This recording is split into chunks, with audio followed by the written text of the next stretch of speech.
আমার প্রিয় নবী হজরত মুহাম্মদ সাল্লাল্লাহু আলাইহি সাল্লাম ইরশাদ করেন, যে বিনম্র হয় তাকে আল্লাহ মর্যাদা বৃদ্ধি করে দেন, আর যে অহংকার করে আল্লাহ তাকে নিচে নামিয়ে দেন।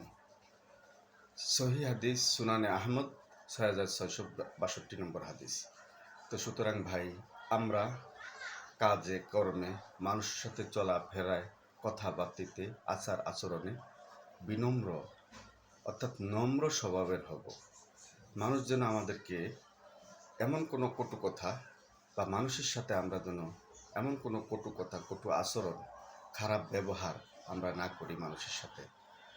আর মানুষের সাথে খারাপ ব্যবহার করলে আমাদের জীবনের কোনো সফলতা আসে না। আর যে অহংকার করে সে আস্তে আস্তে ধ্বংস হয়ে যায়, এটা আল্লাহ ধ্বংস করে দেন। রাসূল পাক সাল্লাল্লাহু আলাইহি ওয়াসাল্লামের কথা কখনো মিথ্যা হতে পারে না। রাসূল করিম সাল্লাল্লাহু আলাইহি ওয়াসাল্লাম কখনো মিথ্যা কথা তার জীবদ্দশা বলেননি।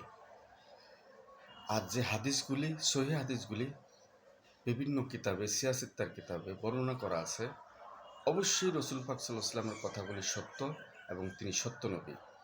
তাই আমরা মানুষের সাথে সম্পর্ক বজায় রাখবো, ভালো থাকবো, আর মিথ্যা আচরণ করব না, ধোঁকা দিব না, উপরে ভালো ব্যবহার, ভিতরে খারাপ মনোভাব রাখবো না।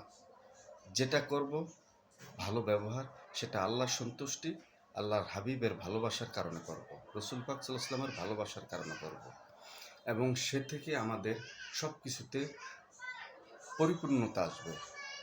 কাজে কর্মে, ব্যবসা বাণিজ্যে, আয় বরকতে, চতুর্দিকে পরিপূর্ণতা আসবে। ভালো থাকবো আমরা। সমাজ, নিজের পরিবার, নিজে এবং সমাজ, আত্মীয় স্বজন, সবার সাথে ভালো থাকবো, সবার সাথে ভালো আচরণ করব।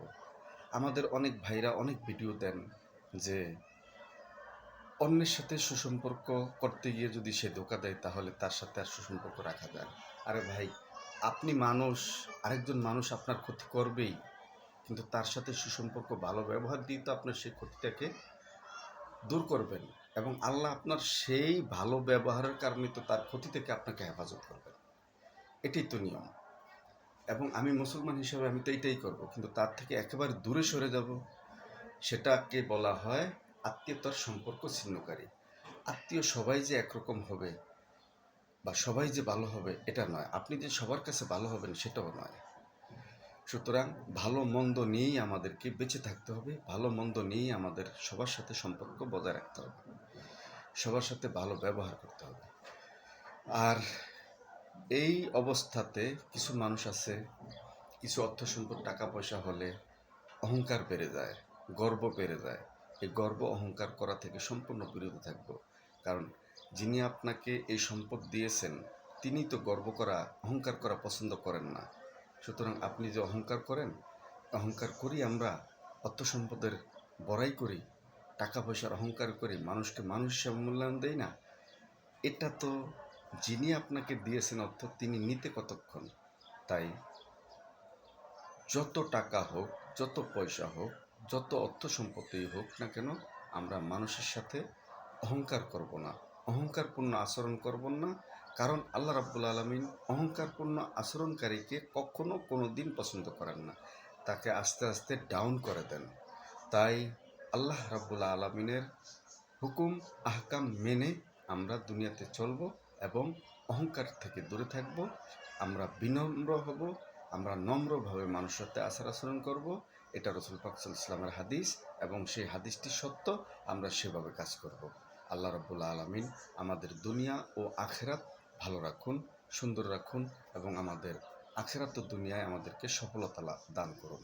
ভিডিওটি যদি ভালো লাগে তাহলে শেয়ার করে দিবেন। সবার কাছে আমার আন্তরিক অনুরোধ রইল। প্রিয় ভাই বোনেরা, কিছু ভালো কথা যদি শেয়ার করেন, আল্লাহ রাব্বুল আলামিন আপনাকে এটা থেকে আরেকজন লোক শিখলে, জানলে, বুঝলে যে উপকারটা হবে, সওয়াবের না সব কিছু অংশ সওয়াব আপনার খাতায়, আমল নামায় যাবে। সুতরাং চেষ্টা করবেন ভালো কিছু কথাবার্তার ভিডিও শেয়ার করে দেওয়ার জন্য, শেয়ার করে আপনার টাইমলাইনে রাখার জন্য, যেন আপনার ফ্রেন্ড, বন্ধুবান্ধবরা দেখতে পারে। ওমা আলাইনা ইল্লাল বালাগ। ভিডিওটি শেয়ার করে দিবেন।